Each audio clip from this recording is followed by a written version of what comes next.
You the real, you the real fireman, right? I mean, that's the way they made it look on there. Yeah, no, I'm definitely a real fireman. Shout out Daniel. No, he's a good dude.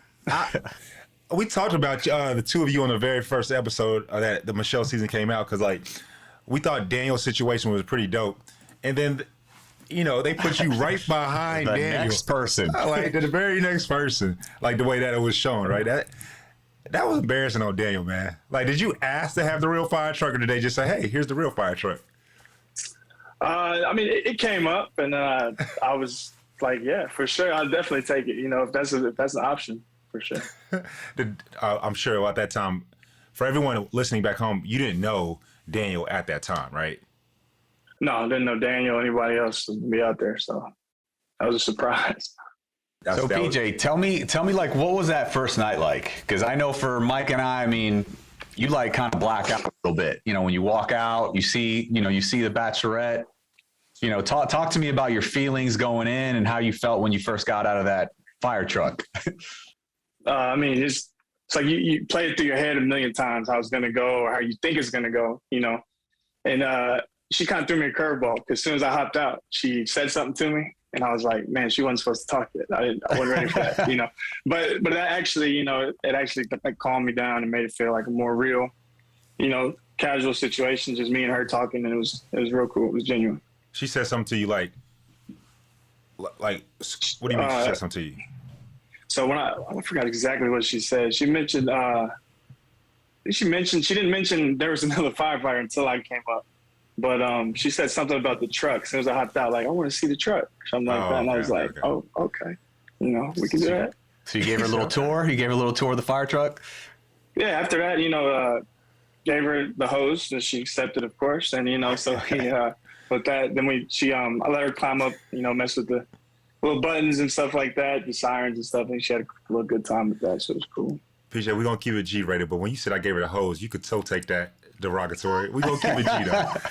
I gave her the hose, No comment. I gave her the hose. That got to be the first thing you say, PJ. Really? I gave her the hose, The fire hose. The fire hose. I'm assuming, fire hose. No, we know you. We know you good, man. How is it being a fireman? Like, one, we commend you for doing that because that's a selfless job, right? Respect, man. Thank you. I appreciate it. You go on. I'm sorry. Go ahead. No, go ahead. No, how is it? How is it being a fireman?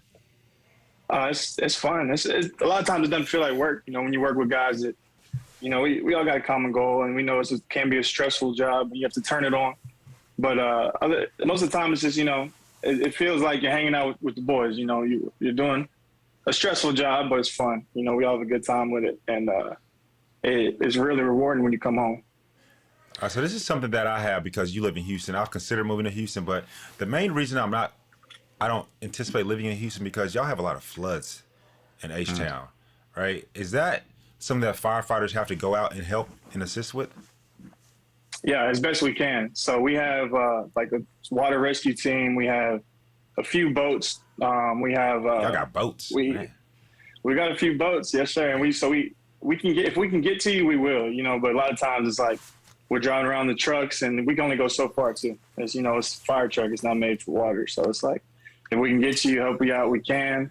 And but we get called out for all kind of different stuff as well. So I mean, and Harvey specifically, I remember we got out there as far as we could, and then there were some people who were like, hey, we have a canoe, so if you want to go the rest of the way.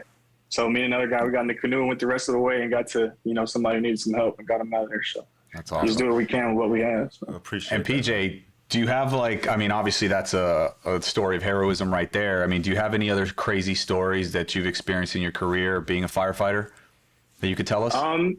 There's you see some pretty crazy stuff, some gruesome stuff. A lot of people don't realize that, they think fire is just, hey, we're running and burning buildings. A lot of times we have EMS calls as well. So we'll do, all the stuff you get, like shooting, stabbings, people. We have the jaws. We got to cut people out.